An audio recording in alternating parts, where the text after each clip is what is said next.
Has this ever happened to you? I went to Sunday school every Sunday, and now I can't hear a loud horn without having an anxiety attack. Hi, I'm recently deceased but never forgotten Christian music sex symbol Carmen.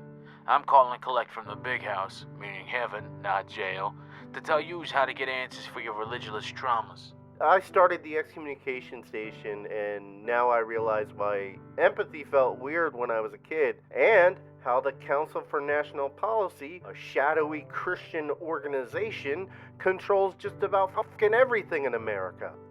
So if you've been looking for answers, or if you have ever been on the outside wondering, hey, what's really going on in the church, these gabagools have the info you need. So look up the excommunication station wherever you get your podcasts, and all their socials under XCOM Pod. Peace be with yous. Imagine this. A group of ordinary-looking people meet with the New York Times, a daily newspaper with a worldwide listenership. Each person likely trembling with fear and uncertainty, but with an unshakable determination to speak out against the horrors they've endured at the hands of a notorious cult called NXIVM. This group of people believed that they were joining an organisation that promised to help them achieve success, happiness, and enlightenment. But what they got instead was a nightmare. Today I am sitting down to chat with somebody that I hugely admire and respect, Susan Dones. Susan is a former member of NXIVM and one of the NXIVM Nine, a small group of people known for being amongst the earliest members of this so-called personal development company that was set up with programs and workshops aimed at helping individuals improve their positions in life. That was until things grew darker and more twisted than anyone could have imagined. Members were manipulated and exploited in ways that defy belief. But what's even more astounding is the moment when former members came together and took a bold step to report their abuse to law enforcement and beyond. Included amongst these is Susan Dones. This episode is a tale of bravery, tenacity, and the unyielding human spirit in the face of unimaginable darkness. Hello, listeners, and welcome to this week's mini-series and the first of its kind on this podcast. I am finally covering NXIVM. Before we get started, a huge thank you and welcome to newest patron Debbie, who not only signed up to support the show last week, but even increased her pledge. To each and every patron, I am so grateful for your continued support. If you would like to support the show from £1 a month to gain early access to ad-free full-length episodes, or access to monthly deep dives on infamous cults and bonus content, or even get your hands on some Cult Vault swag and discount codes for things like CrimeCon, you can find me at patreon.com/The Cult Vault. Also, thank you to Hood Addict for the review this week. I didn't realise that some episodes were being uploaded in mono instead of stereo, so I will be extra vigilant going forward. And if anyone spots this problem on specific episodes, please reach out to let me know. But for now, here is Susan Dones. So hello, Susan, and welcome to the show. I'm really looking forward to our talk today. I haven't covered this group on the podcast at all, and I know that you have a story to tell, and this is going to be a great education for myself and the listeners. And you have a lot to talk to us about in terms of cult activism. So would you like to start by introducing yourself to the listeners? Okay. Thanks for having me, Casey. Yeah. Well, I'm an ex-member of NXIVM, and I went in early. I was one of the early members. I went in 2000, and I left in 2009. So I went to NXIVM's actual second 16-day intensive. I think they started in 98, and they just had evening classes. And what I was told is that they had evening classes that took place, and then they started to ask some people to come to classes. So it was just in the Albany area at that time. And some people said, well, I don't have time to do that kind of stuff. And so then what they did was they started to combine those classes into an intensive format. And I was actually at a training in Detroit, Michigan, and I had a wellness center in not in Seattle, but in the Seattle area, about 45 minutes south of Seattle. And what I wanted to do was create a training program so that people could come in, kind of heal the emotional aspects that they were missing, and then also work on their business skills. So I have a master's degree in psychology, and I'm also a massage therapist. And I was working on people that had a lot of sexual abuse issues. And so sometimes I would just do one-on-one counseling with them. And then sometimes I would do actual body work on them. And then also worked on people that had been in traumatic injuries, that had a lot of emotional components to their traumatic injuries. And so I did a combination of body work and then a combination of emotional work based on the trauma that they had been in. And then I created a wellness center where we had people that did body work, people that did personal training, and then other components. We had a chiropractor and stuff like that. And the one component that I felt that was missing was just an intensive kind of workshop that people could come in and just like do an intensive amount of body work. So I had been going to a lot of training programs to find something that I felt was a good fit, where people could come and just do an intensive kind of maybe 3-day, 5-day kind of thing. So I'd heard about this training program in Detroit, Michigan. And this woman had an international training program. She taught internationally, and then people came to her training program internationally. And while I was there, I was going to bring her to the Pacific Northwest to do her training. And while I was there, she said, "This is going to be my last training. I'm going to go to Albany, New York, and study with this gentleman, Keith Raniere." And I had gone with a couple of friends of mine, and we all looked at each other like, we came here to bring her to the Pacific Northwest. And now she's telling us she's going to close her training facility. And so the whole weekend, it was a Friday night, Saturday, and Sunday training program. And the whole weekend, all she kept doing was promoting this executive success programs, and we're all like looking at each other like, well, what does this guy have that she doesn't have, kind of thing. And so she invited us onto a conference call, because at that time they were really promoting this training program.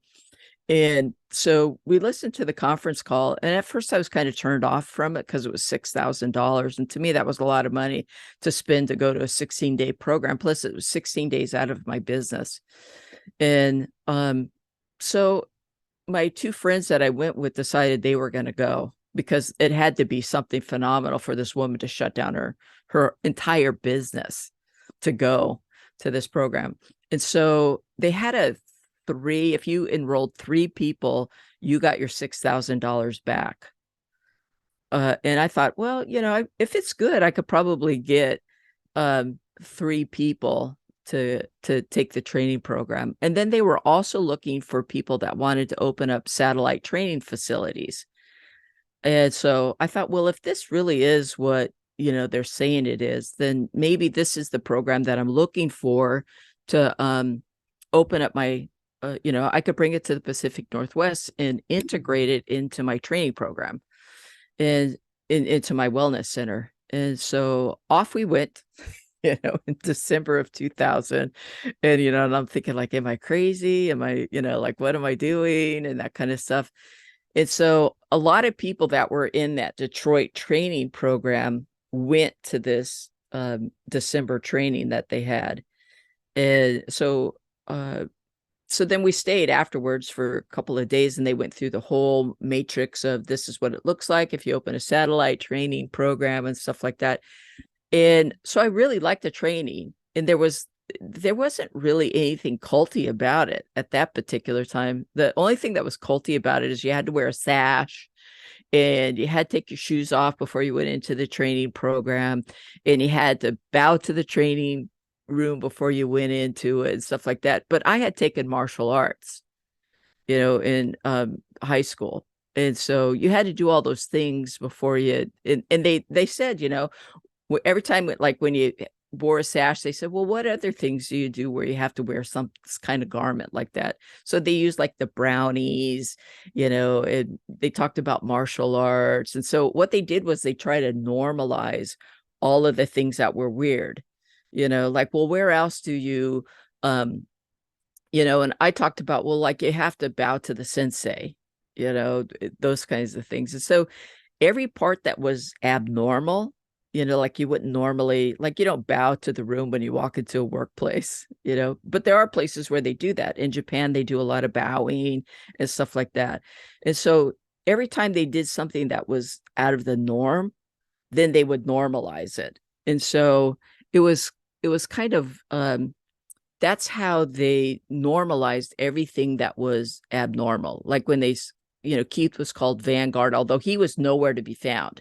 They kept him in the background, that kind of thing. So they normalized Vanguard, they normalized prefect by saying, well, where do you call people a title? Like the mayor of the city, those kinds of things. So all of that stuff was totally normalized in the training. And then, like, they have a 12-point mission statement that you would read, like, well, where do you read a preamble kind of thing? Like in the United States, you say the Pledge of Allegiance, those kinds of things. So all of that stuff was normalized in that kind of stuff. And so the 16-day training is, in retrospect, is kind of like a slow drip, like a soaker hose. That's how I explain it to people now. It's kind of like you don't realize you're being soaked, because it's such a slow drip kind of thing. And so I went to the training, and then, I thought, well, I can, open a satellite center, those kinds of things. So in order to do that, you had to become a proctor, up the ranks. So in order to become a proctor, you had to become a coach, and you had to become a 4-stripe coach before you could become a proctor, those kinds of things. So I became really excited about all of those things because it fit into my goals of what I wanted to do in my business. And so I worked really hard, and I, grew up the ranks and stuff like that, and then opened a satellite center out on in Washington State. And then their collateral with me was the debt that it took me to do all of those things. So I'm in hook, line, and sinker by the time, I start to get red flags kind of thing. And so that was the beginning journey into ESP at the time, Executive Success Programs. It had moved into NXIVM. And so that was kind of my introduction into what was the craziness of what we know NXIVM now as the sex cult and all of those kinds of things that you read in the international news. I mean, none of that stuff was going on when I first started to go. It was just like this 16-day program, and that's all there was. So I've talked a little bit about how the DOS part of NXIVM is something that is focused on a lot by the media, and that's where the title sex cult comes from. But through listening to your story and understanding a little bit of your experiences, there's so much more in terms of coercive control that happened in NXIVM that is not linked to the stuff that was happening in the inner circle and in DOS. And I think to understand how DOS was able to happen in the first place, we really need to understand the big picture of NXIVM, which includes financial coercion, which you were subjected to, as well as other forms of coercive control, which we'll most likely cover in this episode. But as you've mentioned there, it's already starting to, even in the early stages of your involvement, there's some questionable things are happening, but language is being used in such a clever way that it's covering up all of those things that might typically be seen as red flags. And you mentioned that this was in December 2000, but that NXIVM had started in 98. Yeah, that's when that's when Keith and Nancy started to formulate the whole concept and started to put classes together, started to test the classes and stuff. And at that time, Keith and Nancy taught classes, taught classes together. But by the time I went, Keith wasn't really involved in the day-to-day operations. He was kind of kept aside. I mean, he didn't come into our training until the 5th day, and he just did a forum. And then it was New Year's Eve, and they did a New Year's Eve party, that kind of thing. And it was, people either came to the first 5 days or they stayed all 16 days. And so then they had a New Year's Eve party. And then, we didn't see him again until he came to the business part of it. Like if you wanted to create a satellite center. So he wasn't really, around that much. And the whole time I was in NXIVM, you didn't really see him that often, that kind of thing. But, DOS happened long after I left NXIVM, and the catalyst for changing the name to Executive Success Programs to NXIVM was really when the Forbes article came out, where Edgar Brofman, called it a cult and stuff like that. And I think their whole mindset behind changing it from Executive Success Programs to NXIVM was twofold. One is that they were trying to sneakily change the name, because now Executive Success Programs was, tied to cult, and then Rick Ross found out about the name change, and then it came out kind of in the press that, they're trying to change the name. And then 2 is that they started to develop other programs. So NXIVM was kind of the umbrella company. And then they had Executive Success Programs, and then they started other things like Jeunesse and other programs, that kind of thing. But once the Brofman sisters came in, that's when things really started to escalate, because now they had, billions, or not billions, but they had millions of dollars of money to their, they had money available to them to do things that they didn't have to do. But I started to notice things early on, and it's funny, people have asked me, like, what made you more observant to certain things? And I don't really know what that is. I think I was just observant as a child, based on the family I grew up in and stuff like that. But I have a tendency to notice people's moods, like if somebody's kind of grouchy and they're not normally grouchy, or if somebody's angry and that kind of stuff. And I think that's probably what drew me to the world of psychology kind of thing. And but like when Keith would come to the center, I noticed that certain women were attracted to him, and that he was attracted to certain women. And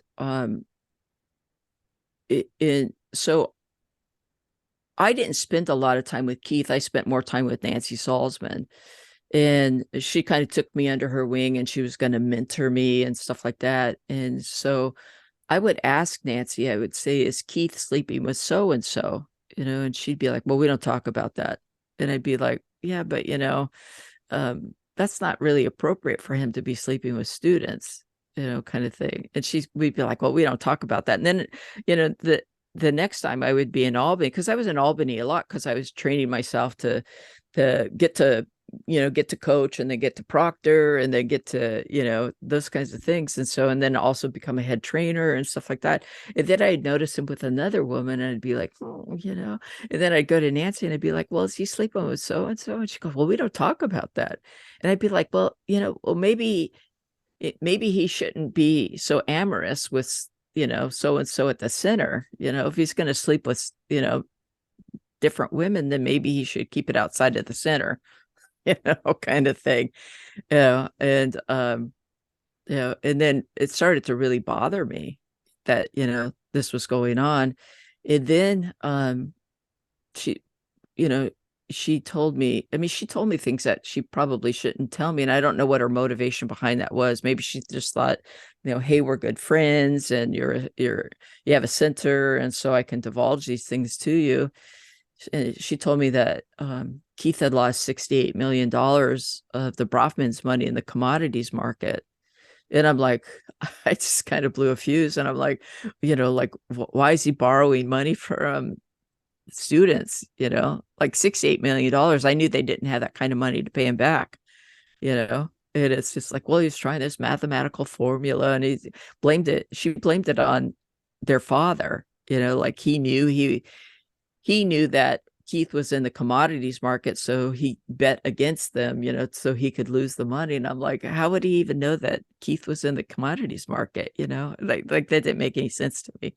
And like, she was just trying to justify Keith borrowing like $68 million. That to me, that's a lot of money, Yeah, it's not your average everyday loan, is it? Oh, could you just, I forgot my lunch money. Can you just let me borrow $68 million? Right. And then Sarah before that had told me that well, the whole Forbes article was over the fact that the girls had loaned them $2 million, and their dad had found out that Keith and Nancy hadn't signed a contract with them to repay them. And he got mad about that because that's not how he raised his girls, and they at that time had no way of really paying them back. And then Sarah had told me that I'd gone to Ireland to train a intensive for Sarah, and Sarah told me that Nancy had said, well, why don't I coach you guys for a year to repay you? And I said, she's going to coach you for $1 million each. And Sarah's like, yeah, she's worth $1 million. And I'm thinking like, oh man, you guys got snowed, kind of thing. Like, and I'm like, oh, they're just so taking advantage of you guys and your money, and maybe for the Brofmans, $1 million is like me spending, $1,000 for Nancy to coach me for a year, kind of thing. But it was just like, so I'm hearing all of this stuff and I'm going like, oh my God, you guys are just, taking these girls for everything they can give you. And that's what made Edgar mad. And that's when he realized that his daughters were being taken advantage of. And so, and that's, that's kind of what started the ball rolling with their dad, and, why he got so angry at Nancy and stuff. And so I'm hearing things from Nancy that she probably shouldn't be telling me, because she knew they kept trying to get me to not pay my taxes. Nancy Salzman and Barbara Jeske, they're trying to get me to not pay my taxes. And then Pam Cafrids, who was really close to Keith, I didn't know this at the time, but there are different ways they try to get collateral on you. One way to get collateral on me was to get me to go deep into debt by building my center. And then another way was that they, like, well, you need to take this training. They started level 2 trainings. And so it's like, oh, you got to take this training. And oh, you got to get this training. Like the first training that they had was a level 2A. And so I went back to the level 2A. And then while I was there, they started a level 2B training. And it's like, oh, you have to stay for this level 2B training. And then while we're there for the level 2B training, then they just said, oh, we're going to do a level 2C training, and it's like, and they were all $10,000 each, and so before you know it, you're like $30,000 in debt. And it's 3 weeks, so I'm 3 weeks away from my home. So you're paying for a place to stay, paying for a rental car. And before you know it, you're $30,000 more in debt, kind of thing. And before you know it, it's just like you get deeper in debt, and you can't build your business while you're away from your home. And and like if you don't go, then they start to take things away from you, like, oh well, we're not going to let you be a head trainer, we're not going to let you get to this level, and we're not going to let you do this. And then Pam Cavrids, who was like Keith's girlfriend, comes up to me and she says, oh, Nancy is, because she's the prefect, she's lonely all the time and she needs a good friend. And I said, well, I spend a lot of time with her anyways. And she says, no, she just needs somebody she could really talk to and be with and stuff. But what I don't know is she's trying to groom me to be like Nancy's friend, I'm like, I didn't know it, like things like that just like over my head, but I'm in a committed relationship, kind of thing. And so I get in Nancy's car a little bit later during that trip. And so Nancy, we're going off to coffee, and Nancy's like, she reaches over and she grabs the inside of my leg and starts to rub the inside of my leg. And she's like, Susan, if we ever have sex, you could never talk about it because I'm the prefect. And I'm like, I just froze, because I didn't know what to do. Like I was in the Navy for almost 10 years. And I had some sexual harassment, but like never like that, just guys saying stuff kind of thing. And I'm just like, I didn't know what to do because here she is, my boss, kind of, sort of, because we're all contracted employees, or we're all contractors. And I just didn't know what to do because I didn't know if she was just kind of joking, or like what she was doing. And she knows I'm in a committed relationship. And, she was kind of a flirty person with people anyways, but like, you don't touch people that way, kind of thing. So it was just like so much crap that went on, it's like, and then she would do stuff like that, it's like she would like, come up and rub you like on your back, kind of in a sexual manner and stuff like that. And then one time it was during a V week, and she called me and she said, why don't you come out early? And I said, oh, okay, I could do that. And she goes, and you can stay at my house. And I'm like, well, okay, well, like, why would you want me to stay at your house? And she said, well, because you've earned that. And I'd be like, okay, but like, why do you want me to stay at your house? And then I'm thinking like, she's been like all over me, kind of, in a way, in a sexual kind of way. And I'm thinking like, I was scared to stay at her house. And I'm like, well, like, what do you do with that? When the head of the organization says, come out early and stay at my house.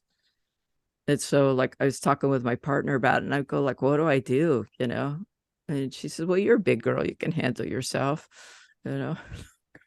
like, thanks. You're saying it's okay to go into the lion's den, but I just would get up early and leave and then come back really late, kind of thing.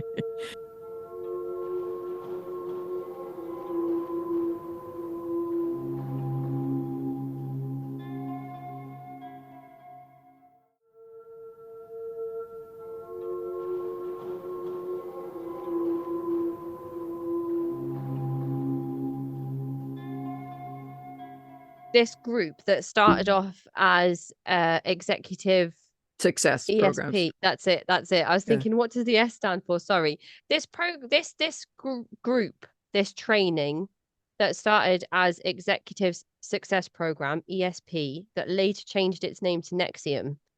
It was like the brain child of a man called Keith Raniere, who approached a woman called Nancy Salzman to help him execute this plan that he had around training people, offering people training, putting his ideas out into the world. That's my understanding of how ESP started. Would you say that that's accurate, or was there something a bit more to that?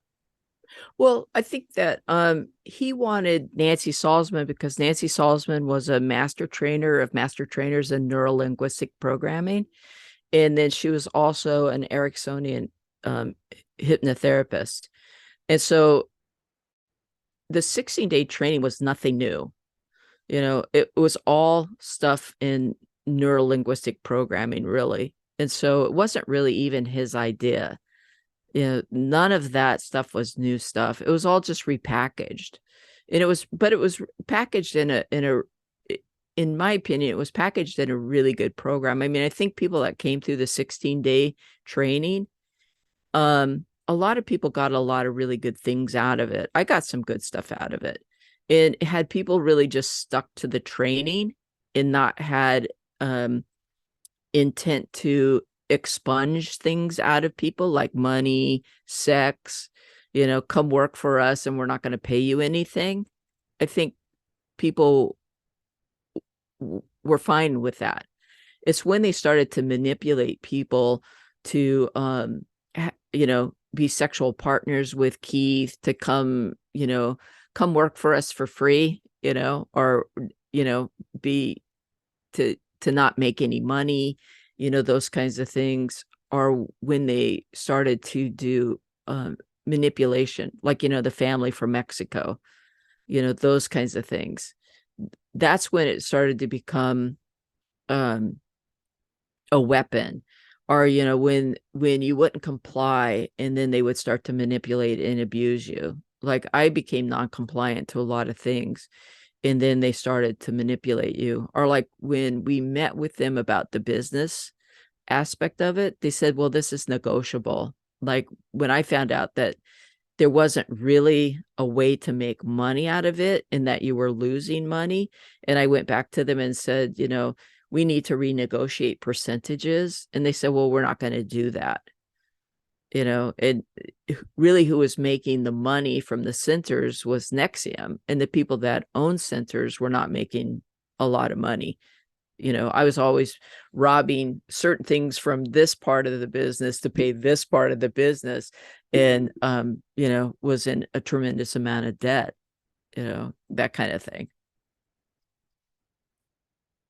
Was the core vision of the company when it first started, as you understood it when you came into contact with ESP in 2000?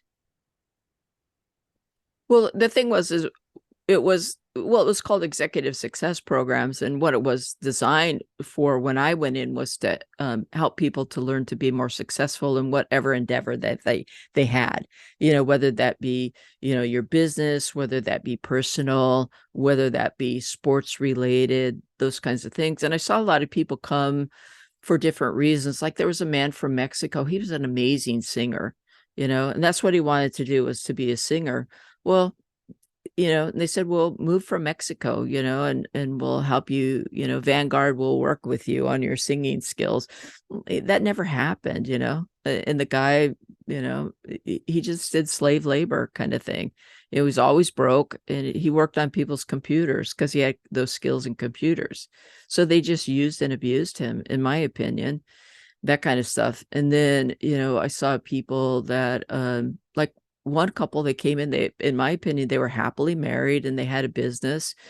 And then before you know it, they sold their business. They got a divorce, and stuff like that. And then he ended up, working for NXIVM. He became, in my opinion, he did criminal activity, for NXIVM, those kinds of things. And, like, take Claire Brofman, for example. She came in, she wanted to be an Olympic equestrian. She's a prime example. I saw Nancy work those girls over, to extract millions and millions and millions of dollars out of them. She stopped riding. She went to the Olympic trials. She didn't make it that year. What if she made it, if she would have continued riding for 4 more years? Maybe if she had a better coach than Keith Raniere. What did Keith Raniere know about riding horses? And then she ends. This guy, like, who is this man? Because he's at the center of everything to do with ESP and NXIVM. Who was he before this group came into existence? Well, he's a really good con artist, is what he is. I should say, what were you told or taught to believe Yeah. about Keith Raniere when this group came into existence, because who Keith Raniere really is and who everybody thought he was are Right. most likely two very, very different things. Two very, very different things. And well, and then when I went in, Google didn't even exist, so it was hard to look them up. But yeah, they had all kinds of accolades about him, smartest man, third top problem solver in the world. And then later I found out that it was like a card game, that he was good at figuring out this card game. It's like, what? And that he had an IQ of 240. Well, that was a take-home test through Mensa, and I heard that other people helped him take that take-home test kind of thing. And then I heard he was in the Guinness World Book of Records, and I kept saying, well, where's the book, And then I heard, oh, well, it's out of print. Well, like, wouldn't you keep one copy of it? That kind of thing. And then you heard all of these accolades, but none of them were provable. And then I heard he was a triple graduate from RPI, which is kind of like MIT, kind of thing. But then you found out that his grades were really poor and he didn't get three diplomas, those kinds of things. So he was a con artist. And then the thing with cults that you'll find is that you usually have the cult leader, and then you have a circle called the inner circle. And then what happens is that the inner circle will lie for the cult leader, and they back up the cult leader. And so then you have like these innocents that will walk in, and you have this manipulation that goes on with the inner circle, and they'll all back up each other's lies. And it's a well-oiled machine. It's kind of like, if you know anything about any kind, like take an engine, for example, like an 8-cylinder engine all the spark plugs have to be wired off of the distributor in order for that engine, for the cylinders all to go. One wire's out of place, the engine will misfire. So all those wires have to be wired correctly in order for the cylinders to all go at this, to fire like that.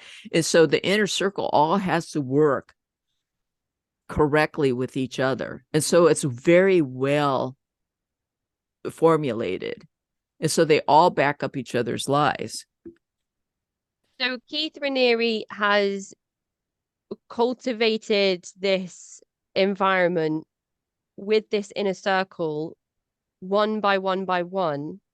And then the inner circle, they do his job for him when new people arrive into the group. Mm-hmm. And then before you know it, if you've watched Seduced or The Vow, there are these retreats that take place with hundreds of people who are all echoing those same sentiments that the inner circle, I suppose originally came from Keith into the inner circle, into the wider the wider participants of NXIVM, like a trickle-down effect.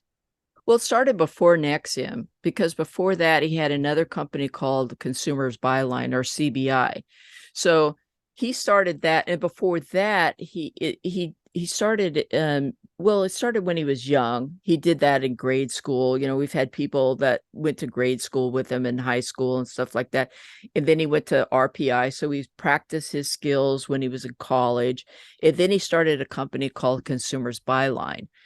And so when he was in Consumers Byline, he was practicing all of his tricks there.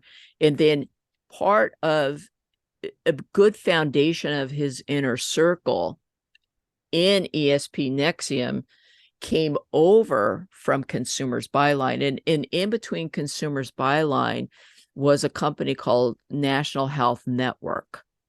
So when he was in Consumers Byline, he had like 27 attorney generals. And attorney generals are like the head of each state. They came after him and said, you're running a pyramid scheme. And he got shut down. And then the New York State Attorney General said, you, Pam Cafords, and Karen Unterreiner are barred from ever running anything that looks like a network marketing company in the state of New York. And so then what he did is he opened up National Health Network, but he couldn't be the figurehead of that. So he chose Tony Natale to run National Health Network.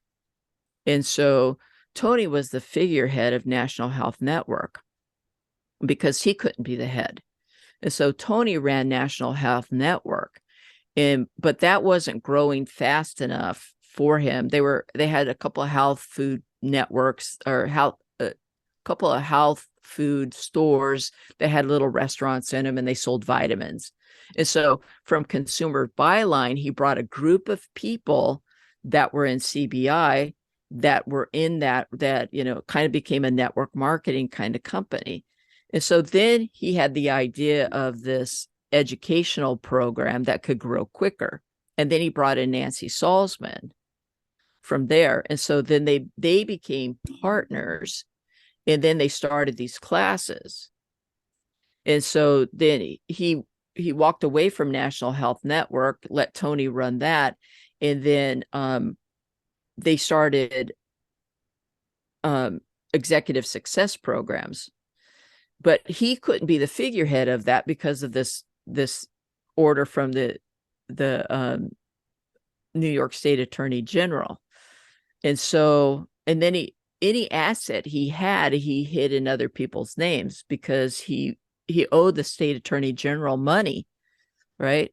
And so so then he started that. He put Nancy as the owner because he couldn't own it, right?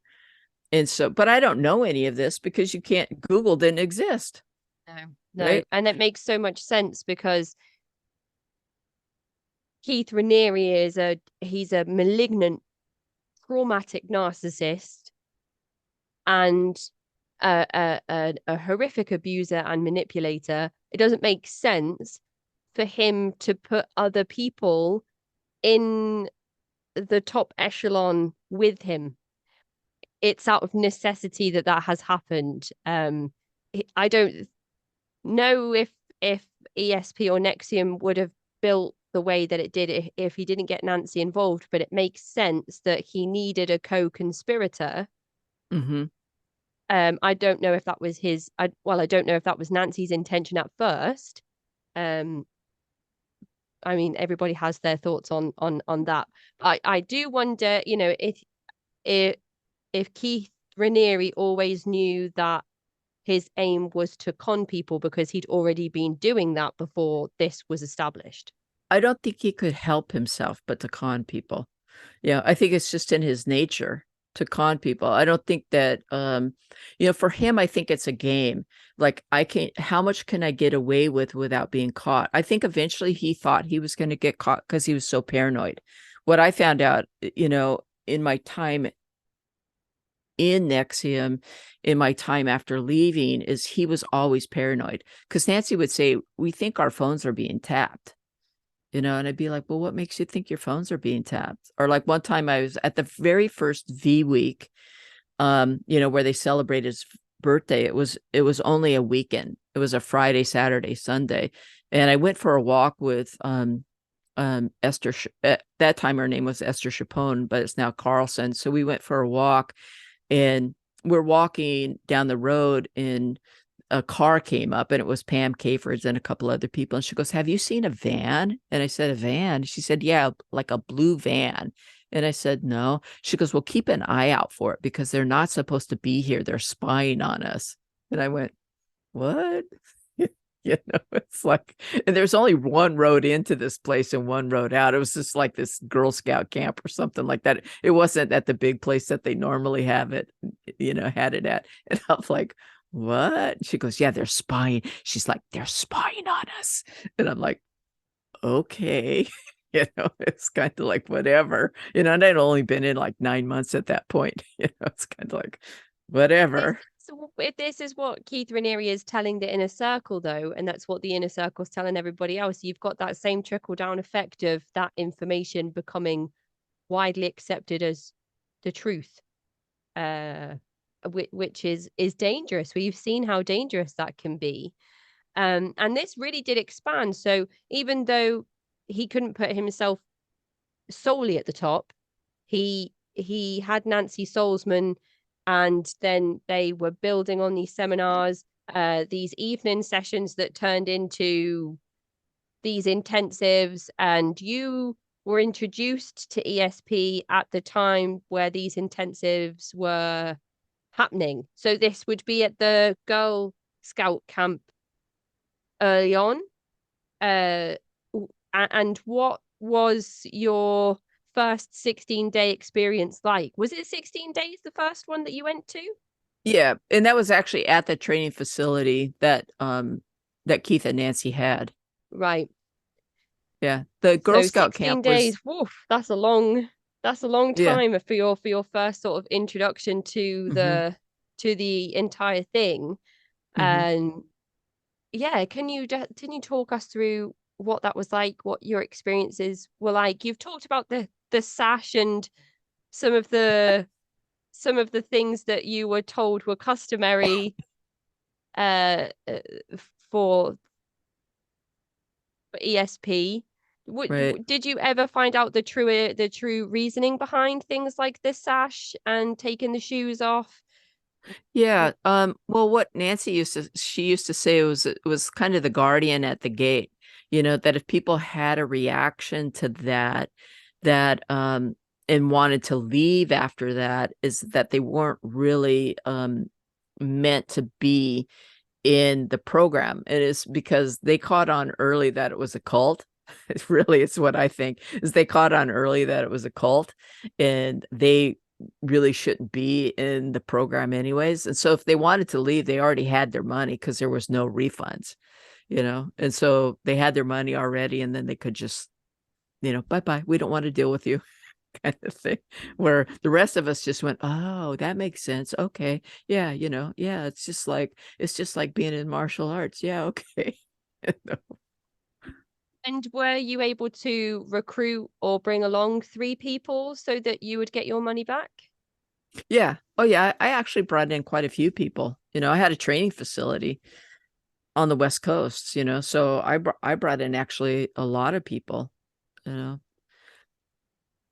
The setup where you get to attend for free if you bring a certain amount of people is kind of akin to a pyramid scheme or multi-level marketing. And I know that NXIVM has been accused of using those same infrastructures.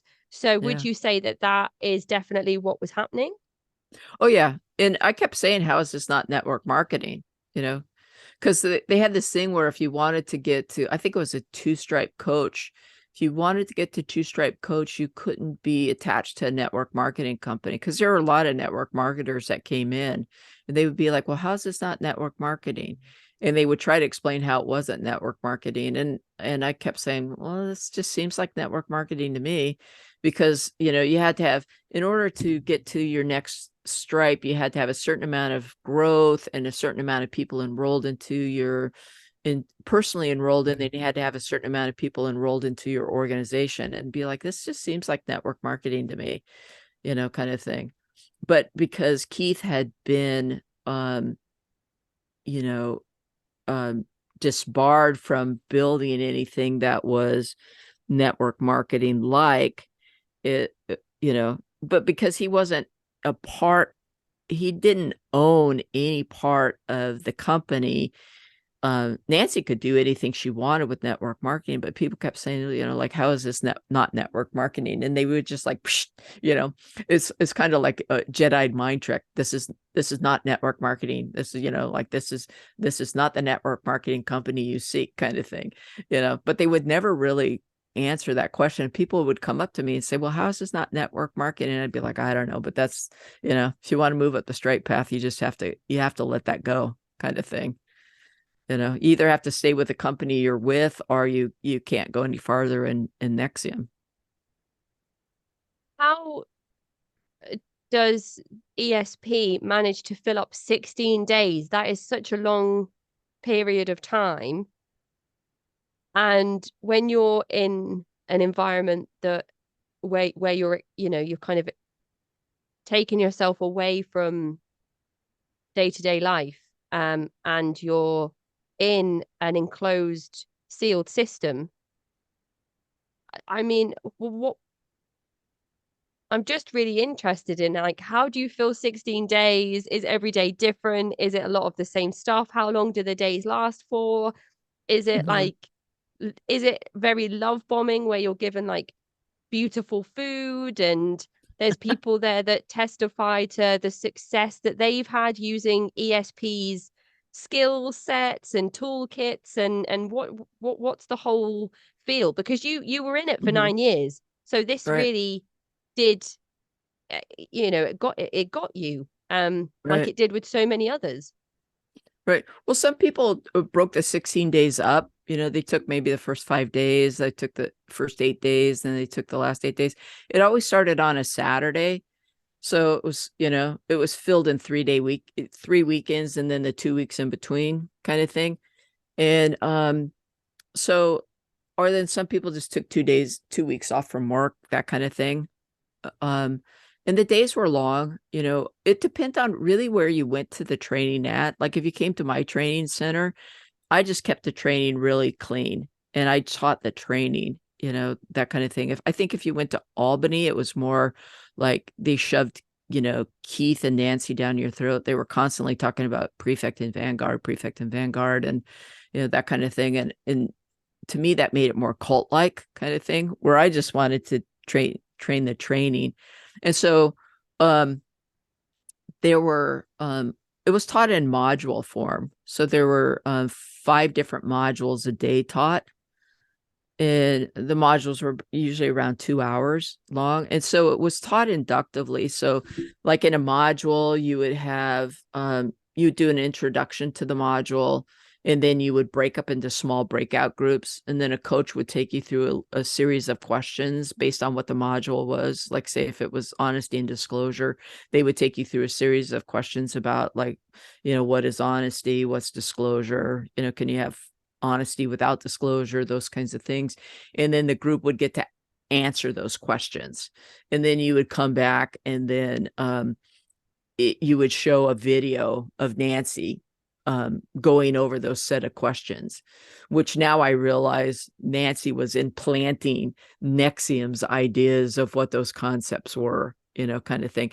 And then who was ever had training that would just kind of go through that and let people that were in those breakout groups talk about the concepts. And then you'd go over the next section, so there was a lot of getting up, moving around, those kinds of things.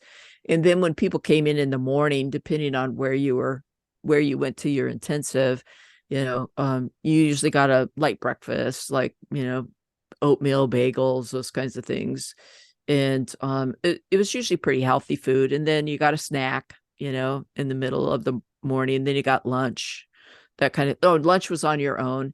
And then same thing when you came back in the afternoon, there was an afternoon snack, and then dinner, was provided. I never let my people starve when they came. A lot of these times they would say, oh, you got, you're sleep deprived and stuff like that. And so I always tried to make sure my intensives wrapped up at 9 at night, so that, you weren't going till 11, 12 o'clock at night, those kinds of things.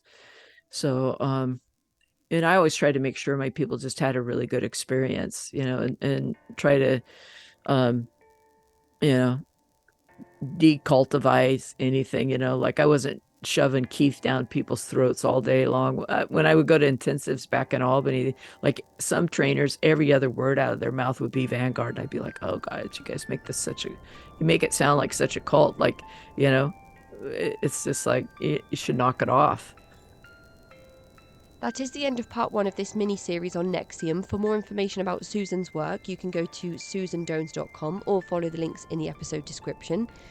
To get in touch with me, you can find me at cultvaultpodcast@gmail.com or follow me on Twitter and Instagram at cultvaultpod. I'm your speaker, Casey, host of the Cult Vault Podcast.